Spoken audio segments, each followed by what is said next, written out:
and guys like Bob Gay were, he played on Bowie's records, and these guys who just went into the stratosphere, and I figured, well, I'm not going to be able to do that, so I figured I'd go down. So the baritone seemed like a way to go.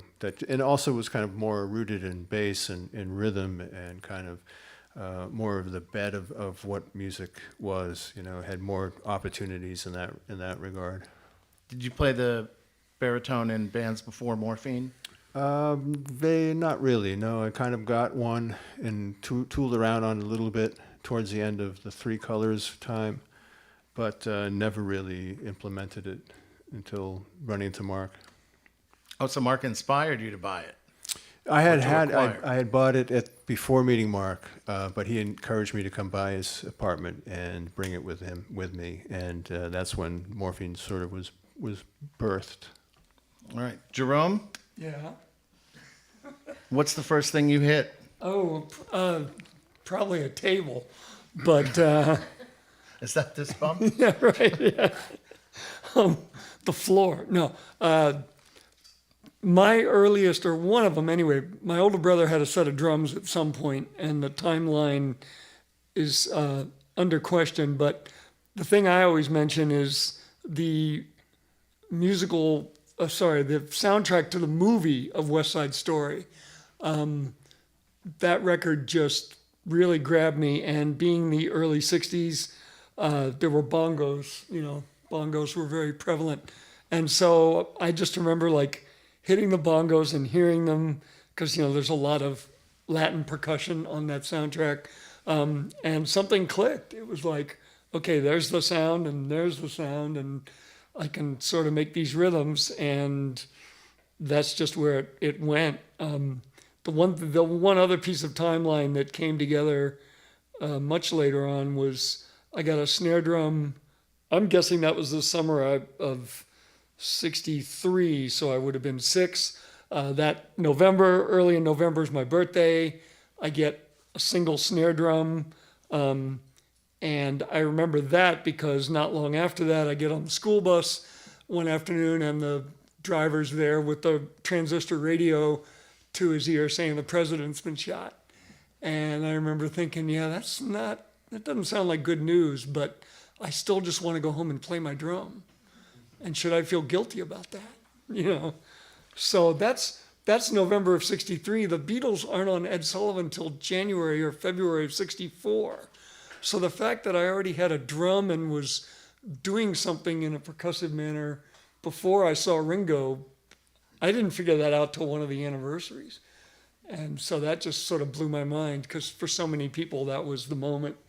And I remember seeing that, and, it was great, but it wasn't the first time that I thought about drumming. So It was in a presidential assassination. Yeah, no, that's just one way I can remember the timing of it. It's the film soundtrack to West Side Story. You once told, I'm sorry. No, just, you can blame that if you want to blame anyone. I'm not blaming anything. You told me that the Beatles, that was a big, we talked one time a few years ago about this. You said the Beatles on Ed Sullivan was a really pivotal moment for you? Like that was the moment things sort of clicked? I think it was somebody else. What, you sure? Yeah. So he didn't get your table. It wasn't on Ed Sullivan, though. I remember hearing them on the radio very early on. I remember hearing "I Want to Hold Your Hand" while sitting on a bench seat of some car with the door open and a softball game going on in a field somewhere.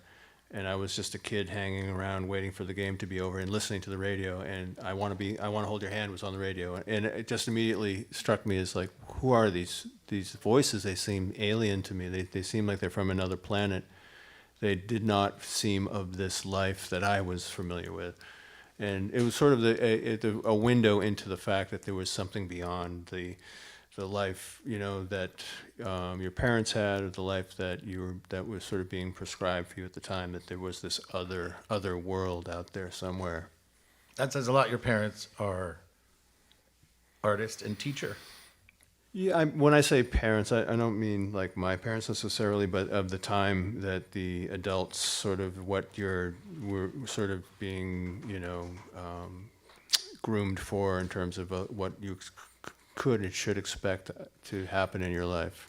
Do you remember the first time you heard a song with a saxophone in it, or with a horn of some wind instrument? Yeah, all the time. My father is to this day a huge music enthusiast and had many, many records, and he would play everything. And the minute I started playing, clarinet, he was putting Benny Goodman and Woody Herman in front of me, and so I was always exposed to like a lot of the big band music that he loved, and my mother and he basically dated to and courted to. And so that music was very prevalent in our house. So Benny Goodman, I can remember being very frustrated clarinetist in the 4th grade and listening to what this supposed instrument was capable of in the hands of a great, and then going up and squeaking through hot cross buns and thinking, this is not going to be a happy road at all. And so you said Jerome, you said your older brother had a drum kit?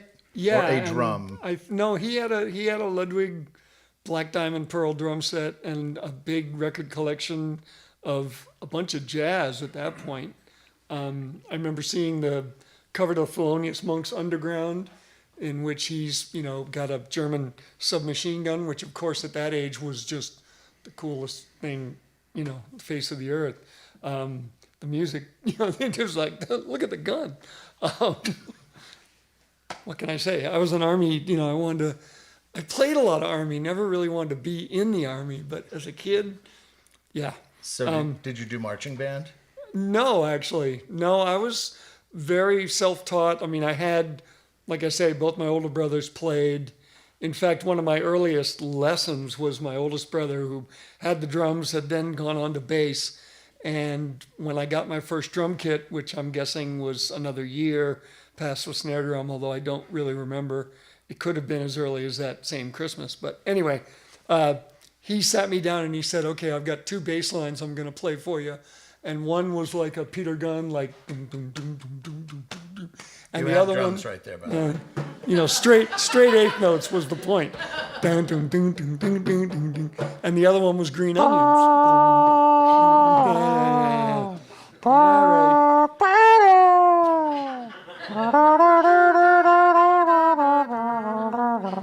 Don't need to go into the whole song. Well, why'd you stop playing? I stopped playing because I'm trying to, the point of the lesson. And this is something really pretty profound. Yeah. He had lesson Peter is Gunn. when the horn player starts, you stop playing. Yeah, exactly, yeah. So the other one was Green Onions, which swings. And has no horn. Yeah, no horn, so stop it. So he was going to go back and forth, and he wanted me to know which was which. And so right away you have the difference of those 2 feels. The quarter note can be the same, but it's dun dun dun dun dun dun dun or bum ba bum bum bum bum. So right away that's like a huge lesson in feel. I remember years later seeing a very famous rock drummer who shall remain nameless try to play with the Buddy Rich Big Band, and he came out playing straight 8s on the hi-hat, and I was just It wasn't like, Buddy Rich. No. He Is he shall still remain with us? Nameless. Is the Nameless still with us? No. Name them. He's passed on. Name him. Neil Peart. There you go. I mean, to his credit, he responded positively, but he came out with the band and he was like, and I'm just like, how do you not get that that's a swing rhythm? How do you not get the shuffle in there? So, but then I think back, not everybody Russians gets... known for their Yeah, shuffle. exactly. They're not known for their shuffles. Yeah, well, anyway, enough about that. But so that was, we played, my older brother they were both, the youngest one is 7 years older than me, the oldest one is 10 years. So they were gone pretty quickly in terms of once they started playing music. But Jesse came home he'd gone away to boarding school and he didn't like it. So he came home in junior year at Christmas and said, I'm not going back. So he was back for, 66 and 67. So we played a lot of music together then. There's actually a recording of us doing Good Lovin'. My wife Lisa can attest; she's heard it. But you didn't bring it. It hasn't been transferred to digital. It's on a Sony 2-track reel-to-reel tape machine. But the most amazing thing is we're playing it live and I'm singing. And it's this tiny little voice, you know, good love. But I was a mimic. I just heard this stuff and I wanted to do it. So up until I got to someone like Tony Williams, you know, even Mitch Mitchell, I could figure out. So it was primarily self-taught. I took a little bit of band, fifth and sixth grade, because the band teacher was a drummer, and he found out about me. I think in third grade was the first year I brought in my drums and played for my classmates. You know, it was back when you stayed in one class, you know, for everything, same group of 30 kids. So I came in and played, and so I did it again in fourth grade, and Steve, the music teacher, was walking around. He suddenly starts hearing these drums and he's like, how do I not know what this is? So he came up and knocked on the door and came in and just kind of was like, what, you know, how are you playing drum set? And I don't have anything to do with it. So I went and played for his class, and then that was fourth grade. You couldn't be in band until fifth grade. So I did 2 years of band, but in sixth grade, he actually wanted to feature me with the orchestra on drum set in our spring concert.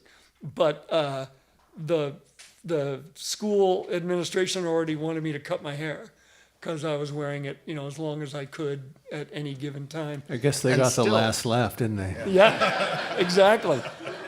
But no, I said no. And, you know, at the time I was like, forget it, you know, and I still stand by that. But I remember Steve going, you might want to think about this. You know, your hair's going to grow back. This opportunity won't come around again. Well, But he wasn't entirely correct. Was he? yeah, exactly. So anyway, so that's, yeah. I told you primarily that Jerome would self-taught. talk. You were warned. Did you inherit one of your brother's kits, or did you go out and get your own first kit? No, well, the first drum set was a gift of small Red Sparkle Kent, just like 3 pieces. But very soon after that, my brother had he bought himself a big Ludwig kit in the spring of '68, custom ordered at Manny's in New York City. And I think within about a year, or maybe 68, you know, so by maybe 1970 at the latest, he sold those to me.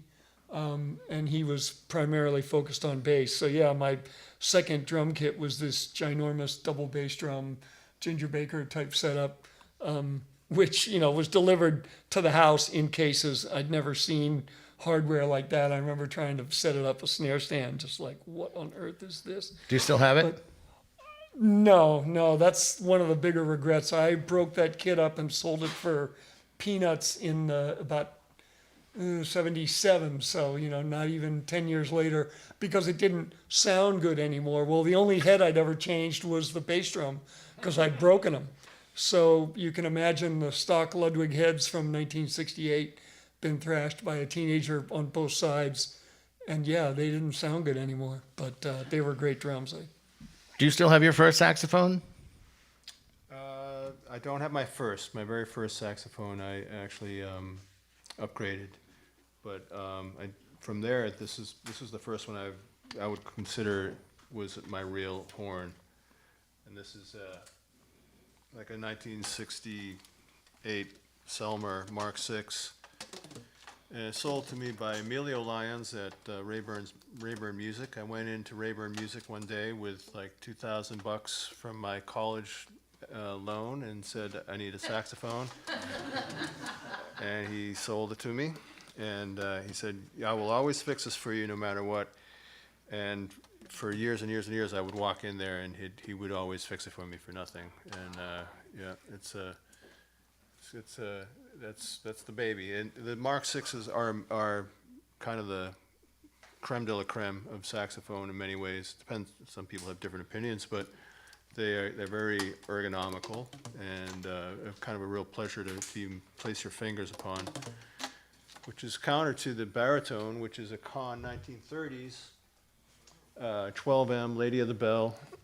They call it Lady on the Bell because the makers would engrave a naked lady on the bell of the instrument, and if they really liked it, they would show as much bosom as they felt inspired to engrave. But if they, so the level of their appreciation of the horn could be depicted in the engravement. This one looks like a Jackson Pollock, so I'm not quite sure how they felt about it. But I love it, and I found this horn on a wall in 48th Street, Manhattan, back in 1986. Picked it off a wall, picked this mouthpiece up, said, let me try it. A couple notes worked, and I said, I'll take it. My dad gave me $1,100 to buy a horn, and that's pretty much what it cost. Brought it back, had it overhauled, and it's been the sound of Morphine pretty much since then until today. Do you remember the first song you played on the baritone? Hot cross buns.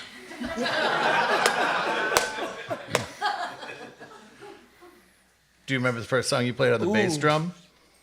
I'm kidding. Yeah, no. I'm kidding. I mean, it would have been any early rock and roll, it was like the Beatle beat, right? Boom, bap, bap, boom, bap, boom, bap, bap, boom, bap, which had actually occurred in the U.S. like in surf music, but Ringo, for whatever reason, popularized that. It became known as the Beatle beat. But it was all that stuff. It was all British Invasion.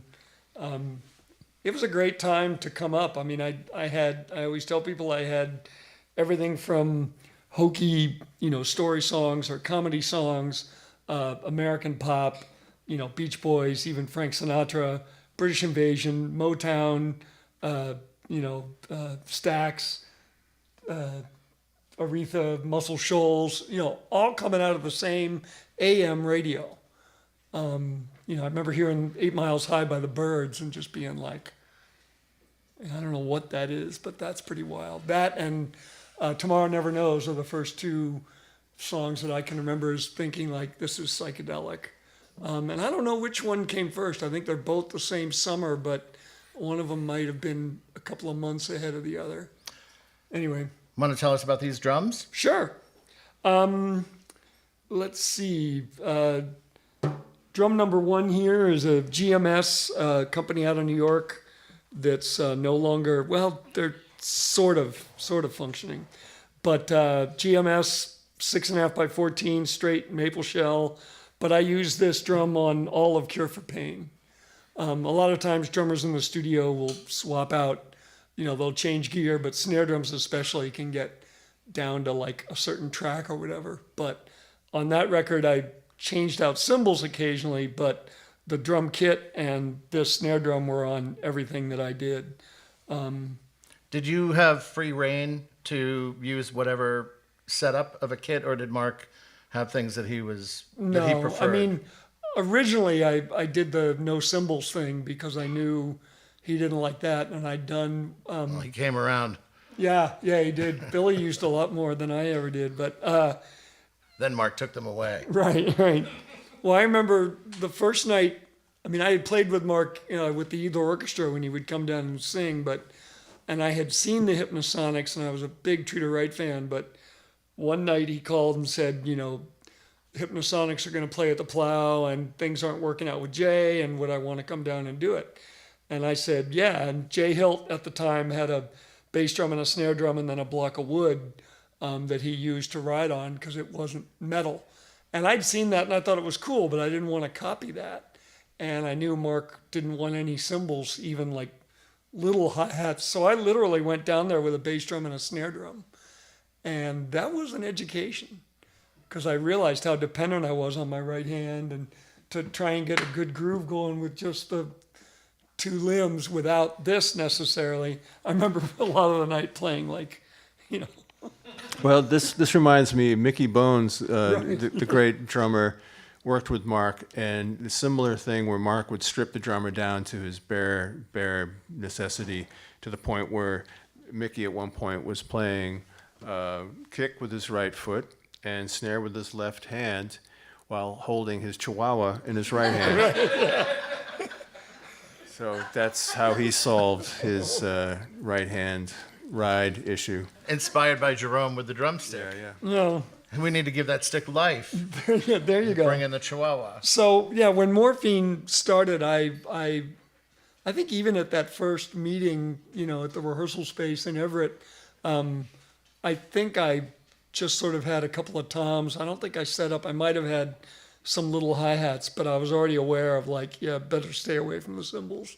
And then on Good, there's I was using these little 12-inch hi-hats, and then I had one little splash cymbal and a little China stack, a little effects, just a, real sharp, short sound. And Mark tolerated those. By Cure, I had more of a sort of a bigger version of the same thing. I had a ride and then a China, and then occasionally a crash, and that was gradual, and it was also sort of in response to the volume going up. When the band started, it was really quiet. I remember playing a place in New York, and you could hear people talking in the audience, and I just thought that was the coolest. So when Mark wanted to turn the volume up, that was partly why I left. But anyway, back to the drums. I go off on tangents, This drum is one of the oldest that I own. It's from the 30s.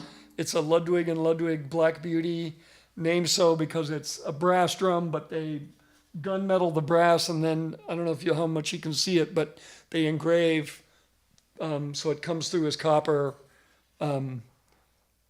So the engraving of flowers or sometimes they're like waves, but these were all done by hand. But anyway, I brought this because I used this on Souvenir on the night. That was one of the songs that I overdubbed. They had already done the song to a click, and they wanted drums on it. And I just remember thinking I was going to go for some tiny little hip hop thing. So I brought this in and just tuned it up as high as I dare, given that it's pretty fragile. I don't know if you can see these clips.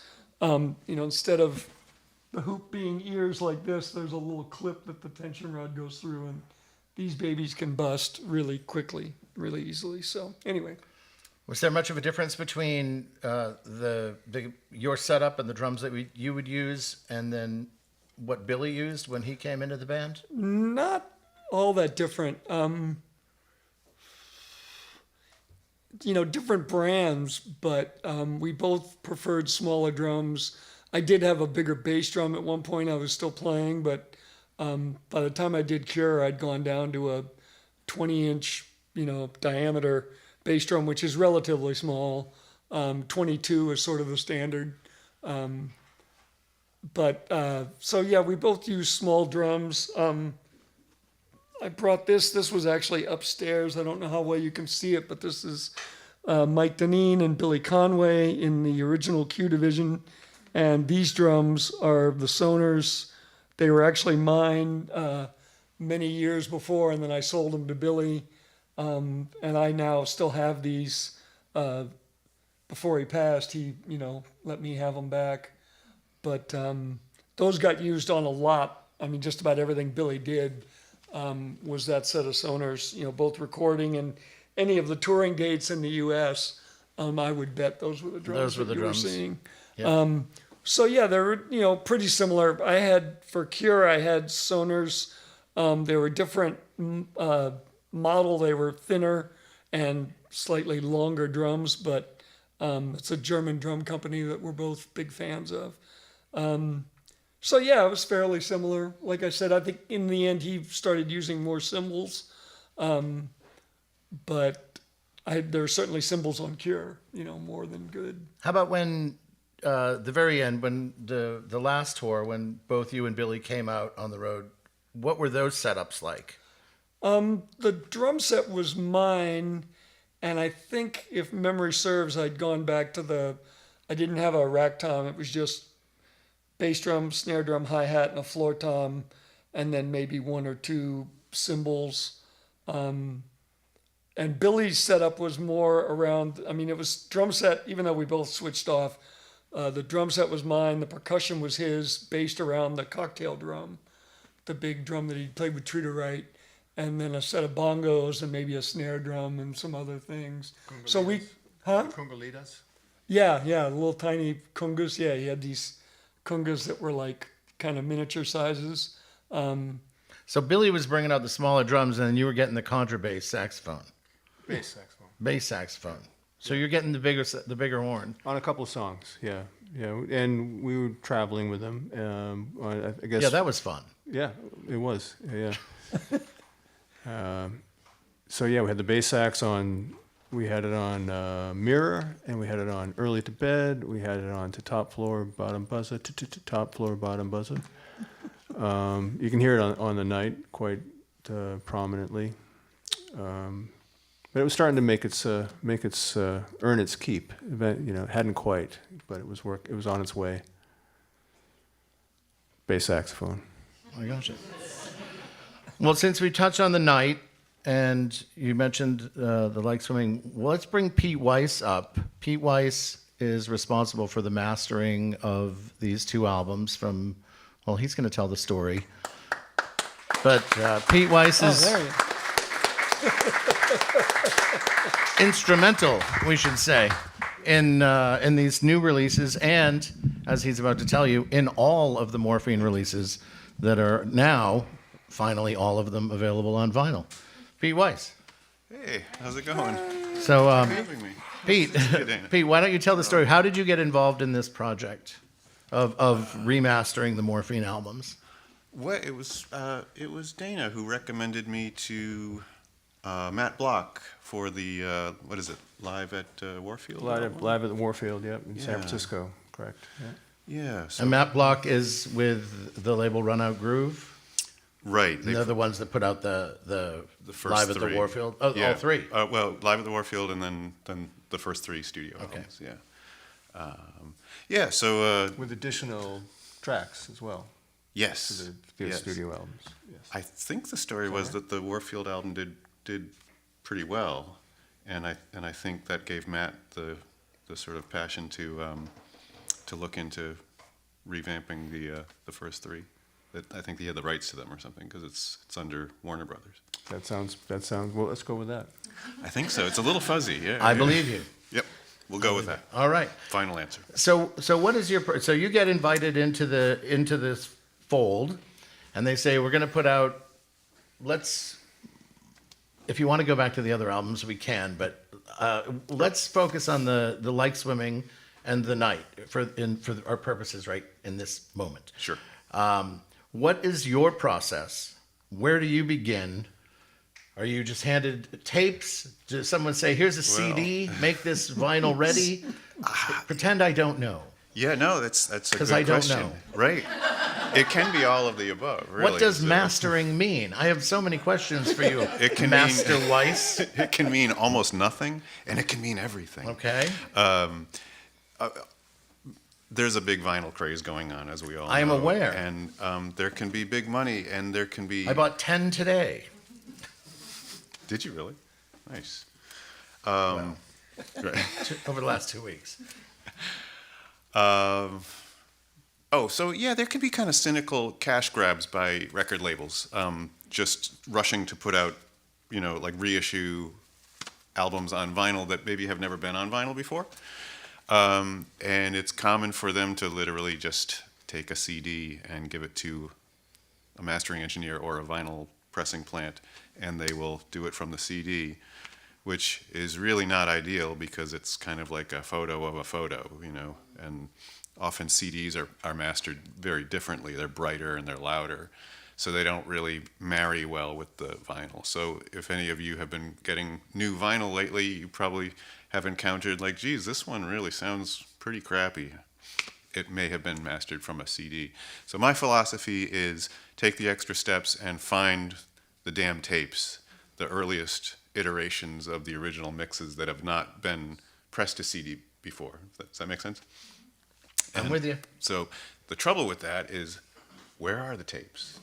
And where are the correct mixes? Sometimes a tape can have 20 different versions of the same song that are very similar, but you need to find the original one. So it can be a little sleuthing exercise. But for these guys, I was delighted to do it, and it was really fun. So you're an audio detective. Yes, Definitely not a mastering engineer. Audio detective. and a bit of an archivist, or maybe not the archivist, but the one that will go into the archive and decipher what is there. With Dana's help. He is the key. Well, he's a detective. Well, no, I salvaged what was left essentially, and it all managed to find itself into a storage facility. And going into one of these things over time can be very crippling. You go open up a box and there's a photograph or a piece of paper or something that reminds you, and before you know it, you're just on the floor, just I can't even move. So that was sort of the effect I would go through every time going into this place. So when this started, it was really important to kind of just say, here, Pete, this is what we have, see what you can find. Good luck. I'll wait for you in the parking lot. Which is pretty much what happened. Those were heavy. Yeah, I think we went into the space maybe 3 or 4 times on a search for tapes, and it was heavy. I felt bad for you. Well, thankfully Sabine Hishtakian has come into the picture and has completely archived the entire storage facility. So everything has a place and has been digitized and is now available.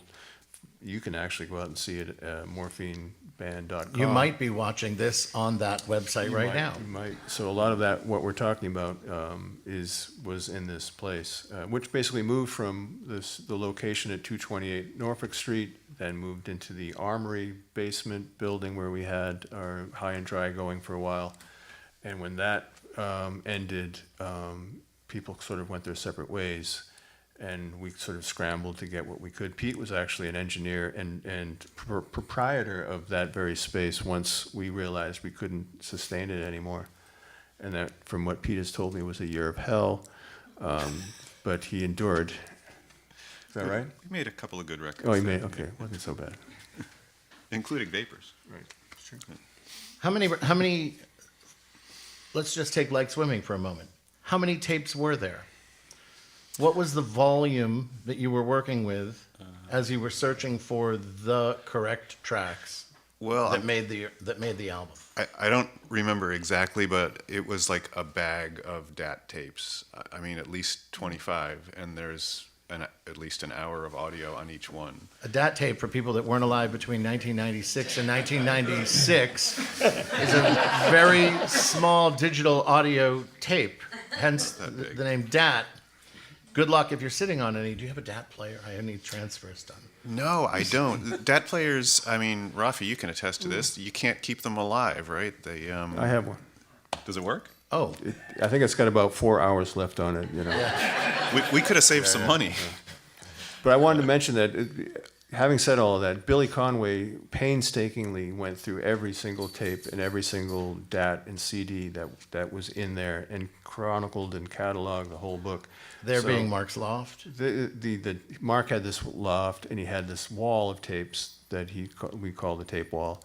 And every recording, every rehearsal, every show that he's ever did was on this tape wall.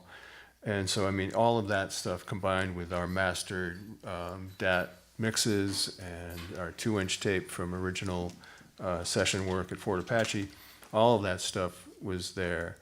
But Billy went through it all for the most part, and so there was a record of it. Just trying to find what you were looking for proved to be the difficulty. So Billy was the archivist.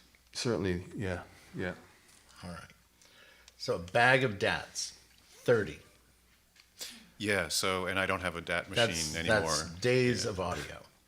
So I have a friend in Providence who will do transfers. So he did the transfers, and it took a while. And then he handed me a big hard drive, and I was able to listen to everything. And it's a lot, so I didn't listen to everything all the way through, but I kind of, needle dropped. So I was trying to identify the definitive take and definitive mix of a song, comparing it to the CD version to make sure it's the same performance and the same mix. And it was really tedious, but kind of fun because I had it set up on my computer. I had a way to just A/B between them as they're playing. They're synced up, and I would A/B between them. And some mixes would be so close to the CD mix, and then in the bridge of the song there would be like a mysterious synthesizer that shows up that's not on the released version. And it was like, damn it, okay, I guess that's not the one. We'll put an X through that or whatever. So it was that kind of process, just going through one at a time until I found like, oh, that's a match. There it is. Cool. What other neat things did you discover in there that we haven't heard? In addition to the fantastic synthesizer. I mean, Like, what was, if the one thing that really blew you away? Well, there's one that we couldn't release, right? Because it was the Don Was session. Okay. That right. Yeah. Yeah. I don't. You were there. I wasn't there, but I love the recording. Oh, yeah, it was a recording. We had come together to collaborate with Don Was at his studio out in Hollywood for it was supposed to be a collection of songs, a tribute for John Coltrane, and we picked a obscure track called Seraphic Light. And we went out to Don Was's place, hung out at his house. That was probably the most interesting thing about this whole thing, was that actually hanging out with Don Was at his Hollywood house, which once belonged to Russ Myers, the B film director. And he brought us down to give us a tour, and there's this beautiful pool that was empty because they were working on it. And he pointed to this big picture window that was at the like under the water line, would be under the water line, had the pool been filled. And he said, yeah, on the other side of that on the other side of that glass was where Russ Myers had his wine cellar, and he would sit in his wine cellar and sample his wine while his actresses would be swimming above the water, and he would just sort of drink his wine and watch his actresses swimming. Like swimming. Like swimming, yeah, and that was kind of interesting. And of course, working with Don, I just remember this big pile of, we worked on 2-inch tape, and he had made these edits, and by the end of the day, there was like a big pile of tape like that he had cut out. It was just scrapped, and somehow he managed to cobble this thing together to make this track that was basically never heard. I think it's out there somewhere, but I don't know how. Was it on? Maybe it was on Sandbox. So it is on, Deb Klein, Morphine's manager, had her own label called Cosmic Records. And there is a Cosmic Records cassette sampler that I believe there were 50 copies of, and it is on that. Wow. So there you go. And it should be in the Uncertain FM vault, because I have played it on that streaming service. So it is out there if you know what to look for. Now maybe people know what to look for. I have a couple copies of it. If you don't have one, I'll make sure you get one of them. That's okay. How many do you want? Do you have a cassette deck? No. Oh, so, I don't want to hear it. well, if you need it, or we'll find a digital transfer. It was good. I didn't even want to know. It was good. I remember it being great as it was, and I don't need to hear it. I love it. I think it's fantastic, actually. I don't know why it couldn't come out, but I love it. Back to the night. Which album did it take you? Which album took longer to remaster, The Night or Like Swimming? Definitely The Night. Definitely, and the reason for that? A lot of Mark's bass parts are tuned to a low C, which is just kind of unbelievably low. It's a super, super low frequency. And to prepare audio for vinyl, you kind of can't have stuff be too low. You can do anything on digital. And this album, as you probably know, had only come out on CD. So the CD version just has this, huge bottom. And it was challenging for me to work with the low end and keep it sounding big, but also make it safe to be cut physically to the lacquer, because you're literally cutting a groove, and if it's too thick of a groove, on playback the needle can jump out of it. So I had to do a lot of judicious sort of cutting, a little bit of like multi-band compression and tools like that. And anyway, Is that the lowest note you've ever mastered? No. I think synthesizers go lower than that, but it was pretty prevalent, and it was on a lot of songs. And I remember listening to it, and I was just like, I don't have perfect pitch, so I didn't know what it was. I just thought, like, that's a low frequency, and I grabbed, a guitar nearby, and I was like, oh, well, that's a C. That's a low ass C. Okay, all right. Well, you sort of said grab the guitar and then you motion to Mark's guitar, and this is Mark's bass here, the one that, well, I guess I always thought Mark built it, but as it turns out, he's not the one that built it. And Mike Rivard, who played in Hypnosonics, Jeremy Lyons, who currently plays in Vapors of Morphine, couldn't be with us tonight. Mike Rivard was invited to come. He's played in Hypnosonics and has Orchestra Morphine and his Club Delph, and he's played with a million other musicians around the world. In fact, he has a gig tonight. But he took Mark's bass and went to go see Wolf, who was Mark's luthier, and they did some video for us to talk about the building of Mark's bass. And it's not too long, but it is going to give us some real cool insight into how this machine came to be. There's a screen over there, and we'll put it on the internet as well.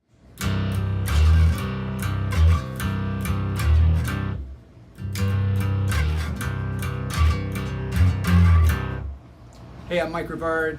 I was the bass player in Mark Sandman's secret band Hypnosonics, and I contributed double bass to some Morphine albums, including The Night. And I'm here today at Musical Instruments Service Center with Wolf Janandis, who was responsible for Mark putting together his iconic two-string slide bass, the Premier, and we're going to hear what Wolf has to say. Wolf Janandis, tell us about the Premier bass. What's the history? Well, Mark just walked in one day with this. And you didn't know Mark, he just came in off the street. I think I'd possibly met him once or twice. He might have brought in some other things. It was a long time ago and I don't remember. But I know he was in more than once. And I did like seeing him. He was really kind of dry and funny and always had something real pithy to say. And he said, make a two-string bass out of this. And I was lobbying for restoring it because it's beautiful. That scroll is really incredible. Yeah, and I'd seen the guitar version of this before, and I just thought that would be so cool if we could restore this. But there were a lot of missing parts, and Mark didn't want to do it. He just said, I want two strings and make sound come out, and I don't care what you do. I don't care. And I said, well, what, give me some direction. What kind of sound are you looking for? And he said, I don't care. Just make sound come out. And I said, what do you want the knobs to do? He said, I don't care, just make sound come out. So I looked in my junk box and I found these two cheap halves of a precision bass pickup. They're not even Fender. These are probably Mighty Mite. They're not. I don't even think they're DiMarzio. They're something really cheap that I had laying around. I never throw anything away if it works. Even if it's broken, I tend to keep things just because you never know. So really? You keep stuff? I keep everything that seems like it ever might have a use. I just keep it. And often it saves my life. Often I need that. So or our lives. I Those have of this- us, I have those of us these- who depend on you Yeah. for keep our instruments yeah, together. you never know when you're going to need some goofy old Premiere part or something. Yeah. So I put these in and Do you remember what his response was when you finished the bass and he came to pick it up? he was just smiling. He didn't care. He didn't say anything about it. He didn't try it out. He didn't try it out? I don't even think he tried it out. I think he just, maybe we plugged it in and he went, yep, sound comes out. That's all. Good. And How did you feel when you would see the bass in videos and Mark was playing live? You must have felt a certain amount of I pride. felt some pride, yeah. Like I really didn't do anything heroic. I just made sound come out. Well, I think it's safe to say you are part of music history and certainly the history of Morphine and Sandman, because this bass is iconic. I would put it up there in level of importance with James Jamerson's Funk Machine. Seriously, Yeah. dude, you're Well, the dude. it's one of a kind. I don't know. Well, by now maybe other people are doing this, but for a long time at least, I don't think anybody was doing this. This was the OG. Thank you, Wolf Janandis. You're welcome. Thank you. All right. Yeah. Thank you to Mike Rivard and to Wolf Janandez. Now, there are a couple of outtakes from that video that included little snippets that I wanted to share with you that I just think it's amazing. At one point, he referred to it as the junk box bass, which is fun. Wolf does not know the song Buena. In fact, he claims to not know any Morphine songs. So he doesn't really, know what this machine does. And then I thought this part was, do you want to zoom in on this instead of my mug? Zoom in on the bass. He said, as far as he knows, that the three knobs do not operate independently. They all serve one function. The tone knob doesn't work at all, and he's not sure where the bridge itself came from. It is in fact just a junk bass. So I guess it was basically volume or no volume. That's the mechanics of Mark's bass, which I thought was fascinating. Mark would tend to pretty much dime everything. I remember on the SVT, he would do that too. He would just turn everything all the way up, which often didn't sound very good, but there wasn't any way. I remember hearing about all kinds of subterfuge to try and like change the settings, like take the knobs off and move them so that even when he dimed it, it wouldn't really, and he found out. And so, yeah, everything was just up. Everything was up. Yeah. The beauty of the way he has this strung is that the actual intonation of the neck doesn't really matter. It could be warped, it could be out. It doesn't really matter because the strings are off the fretboard, which makes the fretboard just not really engaged at all. So it's just the tension on the string and on the slide that dictates the sound. So the neck can be completely out, and it wouldn't really matter.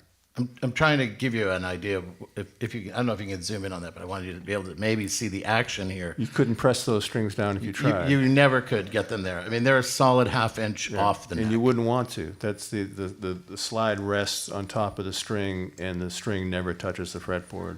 Didn't someone build a bass that just sort of had a truss rod and the I have it strings at were my just house, in yeah. the air? Yeah. It looked pretty amazing, and I guess it just didn't work that well. But I have it. It's not that practical, but the idea was that you could, it would just fold up into itself, and you could fly with it pretty easily. I'm going to share with you a text that Jeremy Lyons sent today. I didn't even ask him for this, but I thought this was great, and I wanted to share it with you.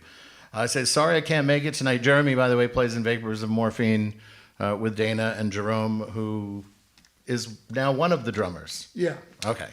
just you can say Tom Airy is the other. Tom Aaron. There you go. Sorry I can't make it tonight. For what it's worth, here's a blurb that you can read for me.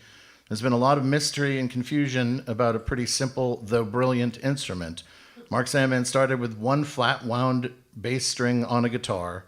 He raised the action with a nut riser, a gizmo used to convert a Spanish-style guitar to a lap steel-style guitar.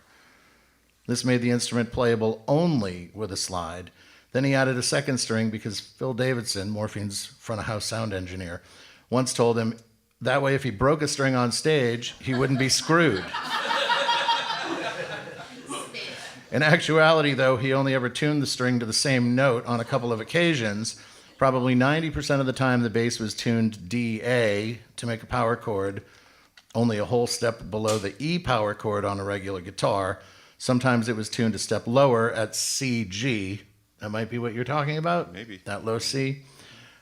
Sometimes an octave, A-A, or unison, oh, here we go, C-C.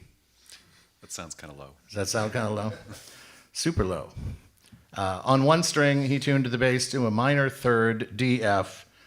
Sandman soon switched to the full-scale Premier bass and tricked it out with Fender pickups, which we know those aren't. Thanks to Wolf. If memory serves, the original guitar that he used was just some ultra cheap.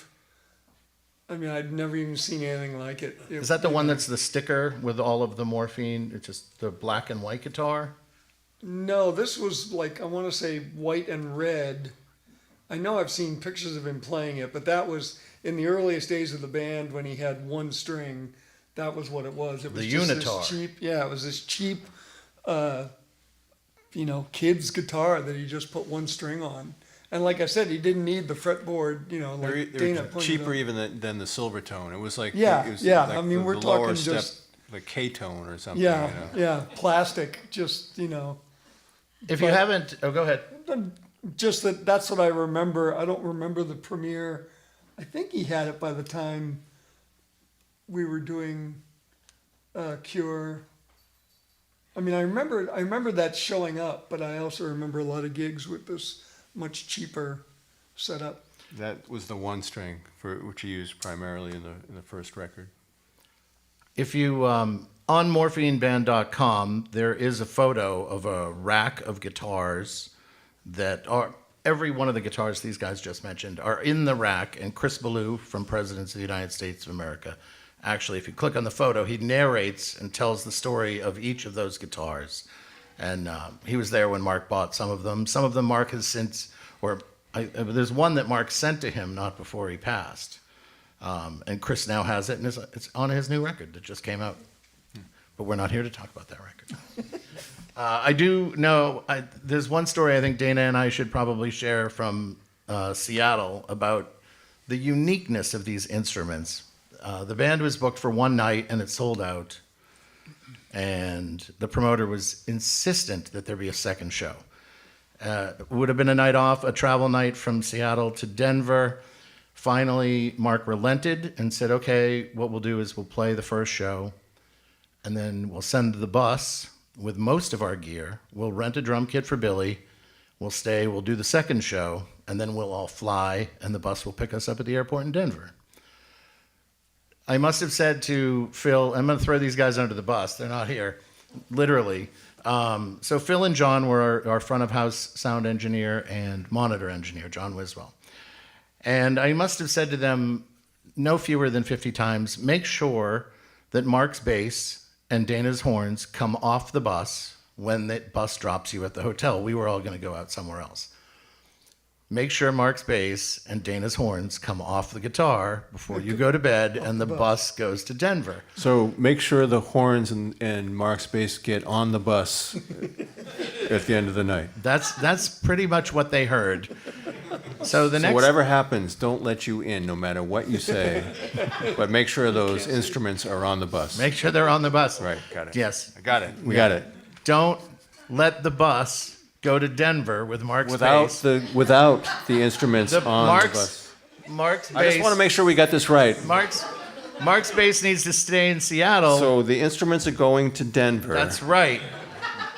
Your horns are to be with Mark's bass. In Denver. That's right. Got it. On the bus That's good because Yes, we're going to be playing a show in Seattle. tomorrow That's great. without Mark's bass Because they're on the bus. or your horns. Yeah, I got it. Right. So the beauty of having two nights in the same venue sometimes is you can leave most of your stuff in the venue. Not always, but depending. So the rental drum kit had arrived early. We're all good to go. To make it short, we thought we had some playtime during the day of show 2. So I was with a friend about 45 minutes outside of Seattle, and I got a phone call from John Wiswell, our monitor engineer, who says, Hey, Mark, I put the instruments on the bus to Denver like you asked me to. any chance they're in your hotel room?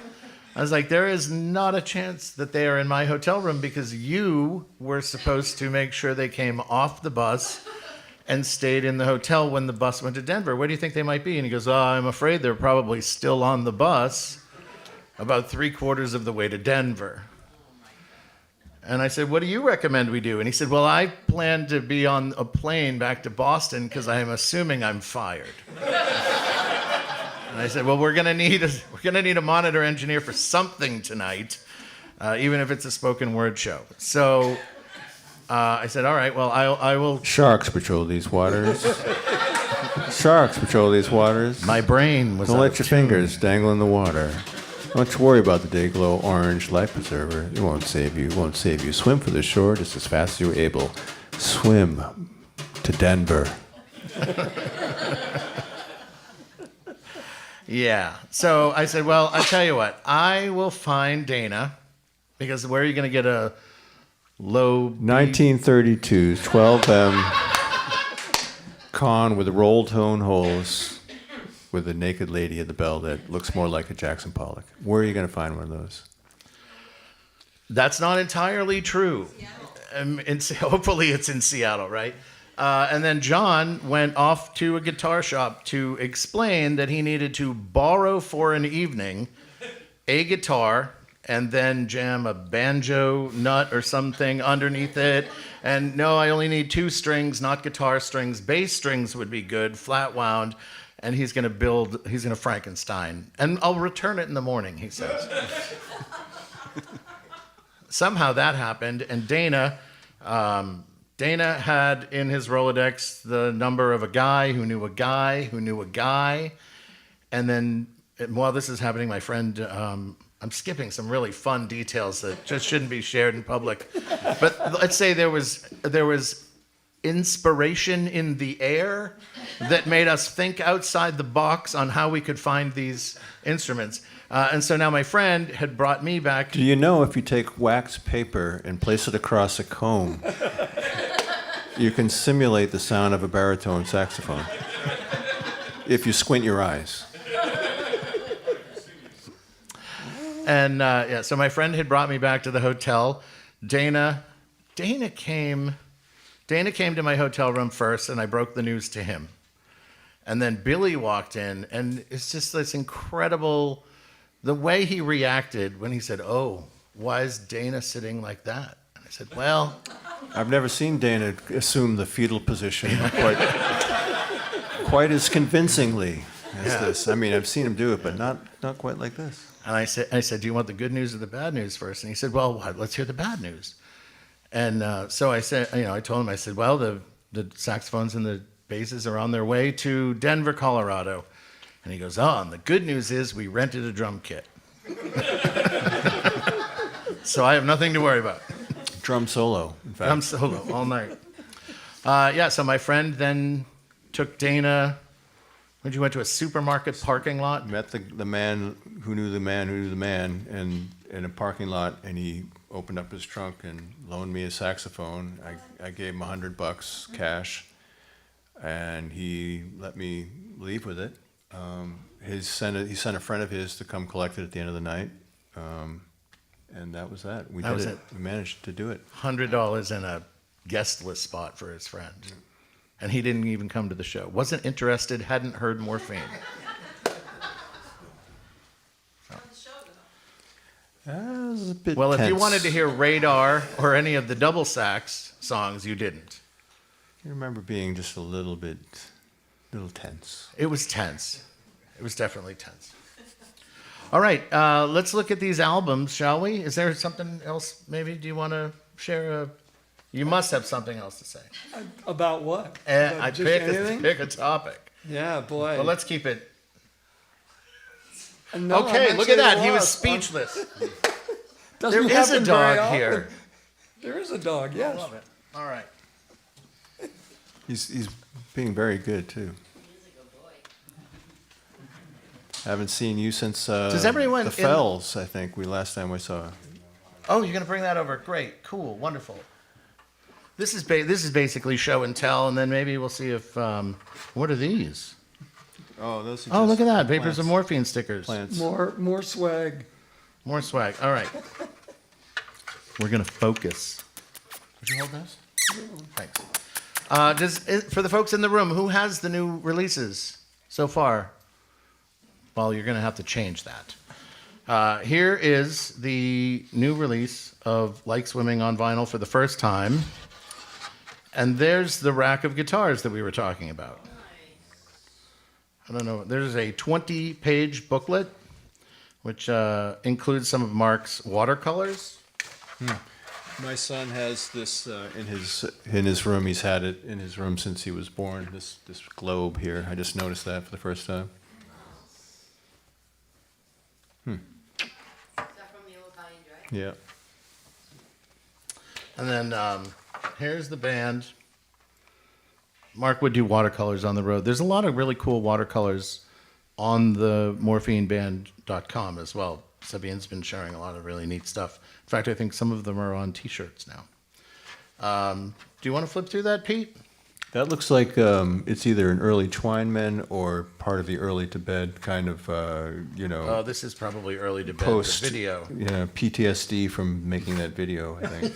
We need to do another one of these chats with the children that were in that Yeah, video. We're now at 50 years old, I think, and They're most, all most in of them therapy. are alcoholics or sociopaths. I still want to know why Deb is holding my arm. Support Yeah. I don't know. or rein you in, I think is what Who's we. supporting whom? Anyway, Ryan Walsh wrote some incredible liner notes for these. I don't know if I have the capability to flip through the whole book. He wrote some great liner notes. He had tremendous access, and he wrote them as a continuing narrative. So the Like Swimming liner notes flow into the night. There's Mark's taxi cab license. I don't want to give away too much of this. People should get this. There's some drawings that Mark did. Mark was a doodler. Have you seen these, Pete? Oh, yeah. Oh, okay. Just want to make sure. 11 o'clock. I don't know what the purpose of that is.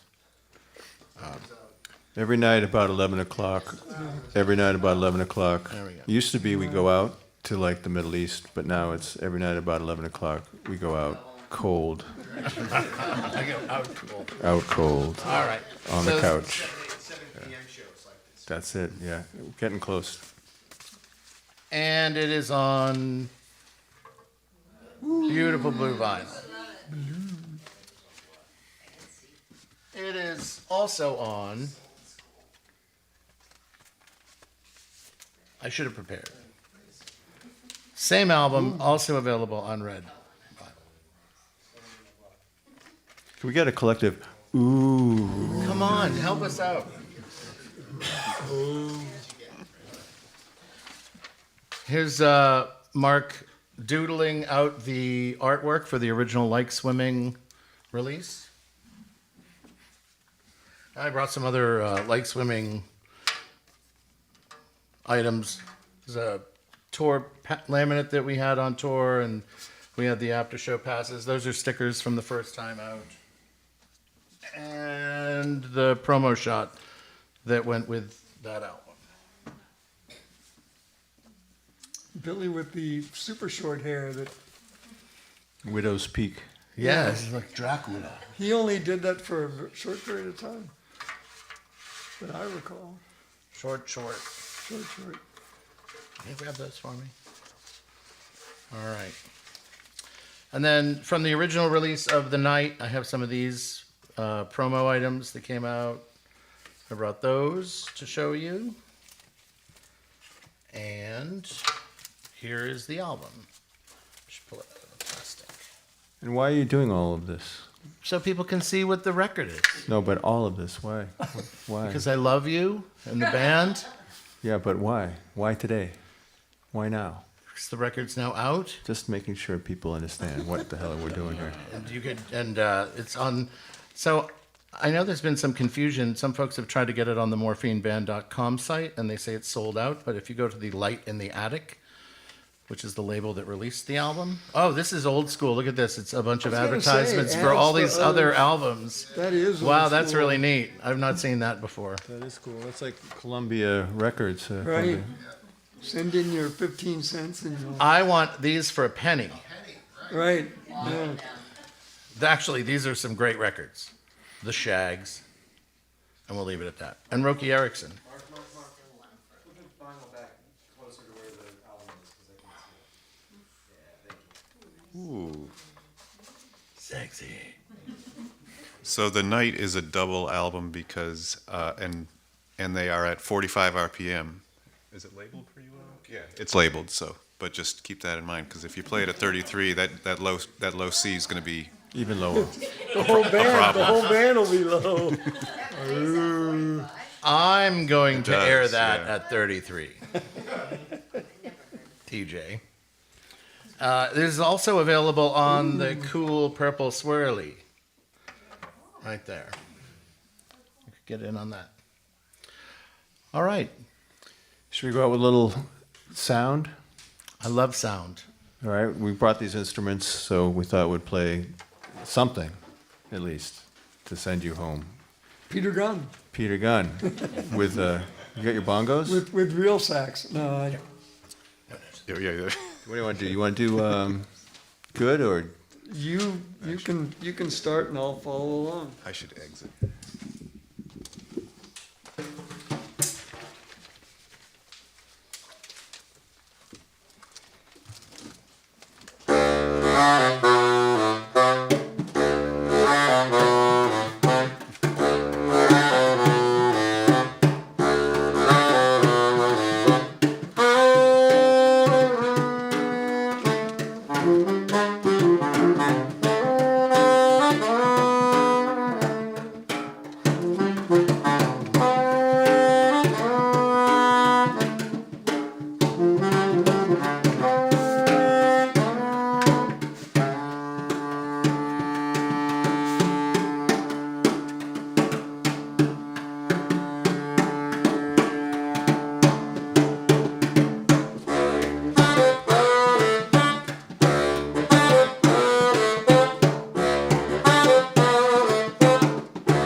Thank you, gentlemen.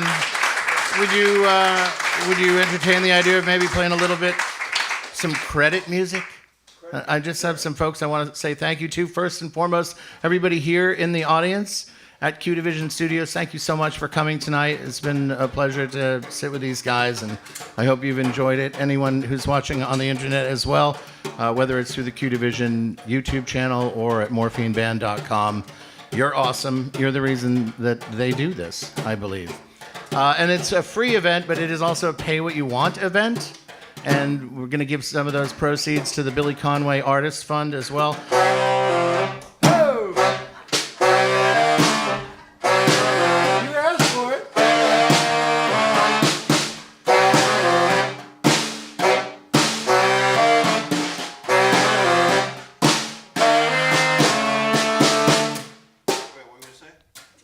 You play me like a chess game. Now you say checkmate. Oh, right. All right. First, thank you, Dana Colley. Thank you, Jerome Deupree. Thank you, Pete Weiss. Thank you, Sabine Rishtakian. Thank you, Deb Klein, Peter Mishu, Graham Thompson, Morgan Fox, Alina Brahm, everybody at Light in the Attic, Ryan Walsh for the liner notes. Thank you, Mike Rivard. Wolf Generis.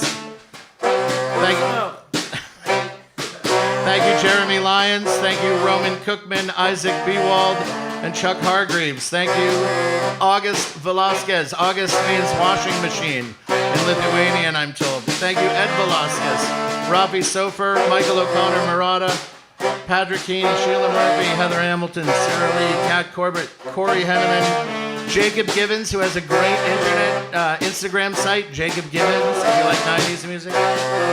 And thank you, Mark Sandman and Billy Conway.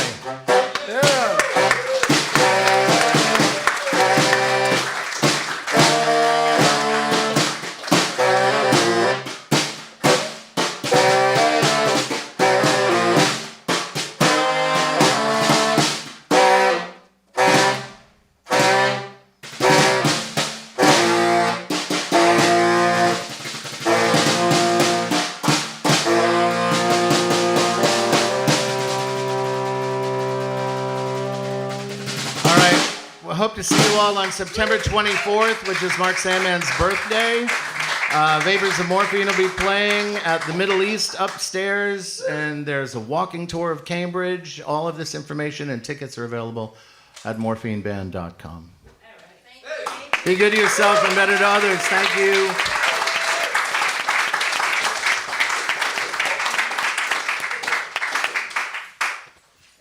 That's a wrap. Now for the party.